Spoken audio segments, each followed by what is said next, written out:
This is the start of the notes for Chapter 30, and Chapter 30 covers the United States' involvement in World War I, and so it is titled The War to End War from 1917 to 1918. And just as a reminder, the World War I actually goes from 1914 to 1918, but in this section or chapter, we're covering the United States becoming involved in the war, which is just that year-long period. So the first section that you guys read was titled War by Act of Germany. And so at this point, Germany had been fighting for 3 years. And they'd been waging some war in the Atlantic with submarines, and we talked about the kind of back and forth between the United States and Germany about the use of these submarines and attacking merchant vessels. And so we learned about the sinking of the Lusitania, the Sussex Pledge, which said Germany was going to stop sinking ships. And so because of this back and forth, Germany and the fact that they've been fighting the war for 3 years, they finally just come out and say, we are sinking, we don't have the time basically to determine whether it's a combatant or a non-combatant. We're sinking ships in the Atlantic, period. And so in response to that, President Woodrow Wilson asks Congress for the right to arm U.S. merchant ships, so to protect those merchant ships. And you actually have some senators and representatives from the Midwest specifically shoot this down. And so again, we've got some kind of back and forth about, is America going to be isolated or is it going to be involved in the conflict? And so we got a couple of themes. The last two main points here push us toward being involved. And so first you have the Zimmerman Note, which was intercepted and published on March 1st of 1917. And what it was a secret proposal from Germany to Mexico by the German Foreign Secretary, Arthur Zimmermann. And what it said was that if Mexico assisted Germany in World War I against the United States, that Mexico would regain territories they previously lost, Texas, New Mexico, and Arizona. And so when this became public, this obviously pushed the public and the nation towards war.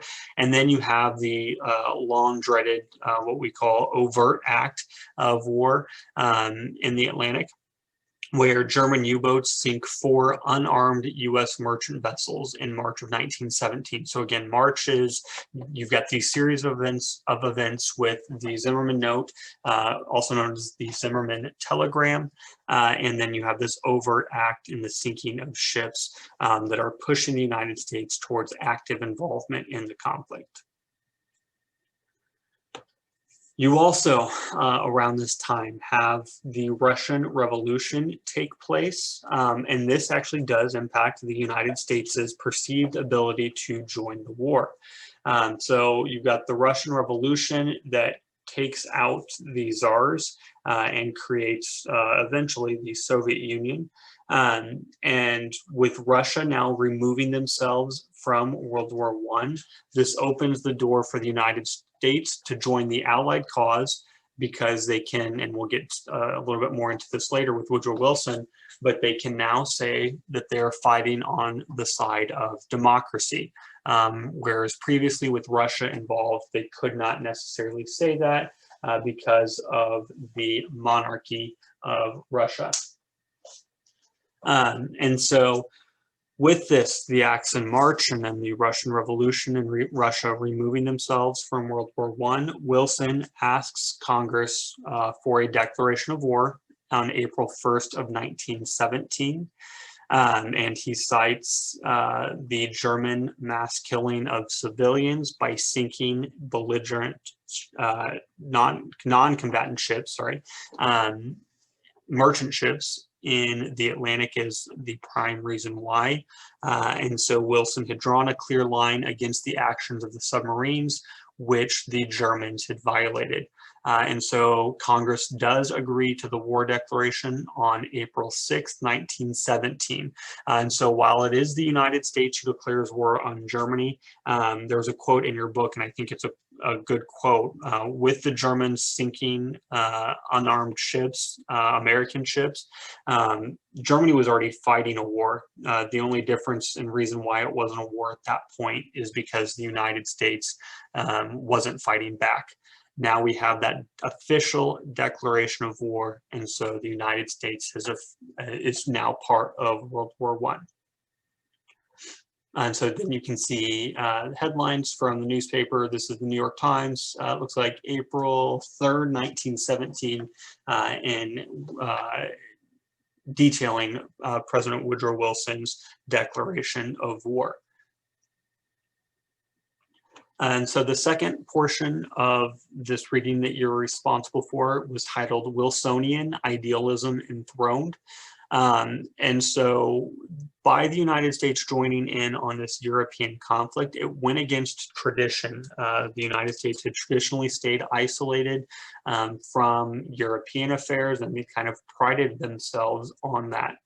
And since 1914, the United States had been able to profit by remaining neutral. We were able to sell weapons of war to both sides, benefit business. And so there was some belief that bankers and munition makers had led us down the path to war, to joining World War I. They had no incentive to. They were already making bank, so they didn't have a need for us to be actively involved in the war to make money. And so despite the fact that the Zimmermann telegram was public and that there were German submarines sinking American merchant ships, you still had opposition to the war in Congress. 6 senators and 50 representatives voted against this war. And we're going to keep bringing this up in Congress and kind of their how they disagreed with Wilson because it plays a big role in the end of the war when a peace treaty is attempting to be signed. I think you'll see that either next week or the week after. And so in order to get the public completely on board, Wilson needed to proclaim more glorified aims than simply just defeating the Central Powers. And so in his war message, he says it's going to be the goal of the U.S. involvement in World War I is to make the world safe for democracy. This correlates well with this moral or Wilsonian diplomacy that we've discussed. This is a prime example of it in action. And so Wilson argues that this was in contrast to the war aims of the other countries involved. So the United States, in Wilson's view, was involved in this war for the right reasons.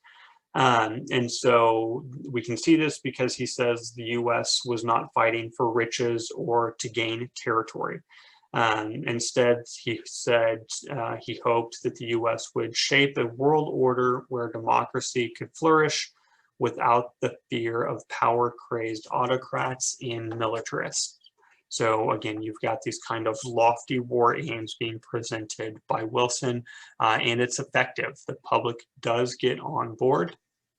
And there's some, Wilson is, while he is obviously declaring war, and in fact, I think this is worth mentioning, we did not cover the election of 1916, but I'm going to quickly go over it as you get this slide down. I think this is the last one, yes. And so in the election of 1916, Woodrow Wilson won in a landslide.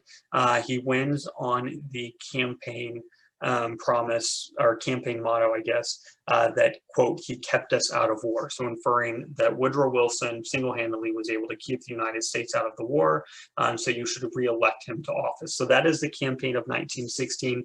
And just to kind of put dates to it, the election takes place in November of 1916. Woodrow Wilson begins his second term in early 1917. And then by April 1917, despite the fact he ran on the motto, he kept us out of war, April 1st, 1917, he's asking for a declaration of war. And part of the reason is that he wanted this war to end. He believed the modern world could not afford the war that the new technology was capable of, and he's right. We'll see this in several instances, but Wilson is able to kind of see forward a few years. And so World War One is a total war and results in mass casualties. That up until 20 years later with World War II had not been seen before. And so that vision was prophetic. His appeal did work to the people. He fired the public up. They were ready to go fight World War One. However, they do lose, the public that is, does tend to lose view of what Wilson had asked for previously of the Allies was peace without victory. And that's an idea we will come back to. But basically the idea here is if you have a winner in a war, you inevitably need to have a loser.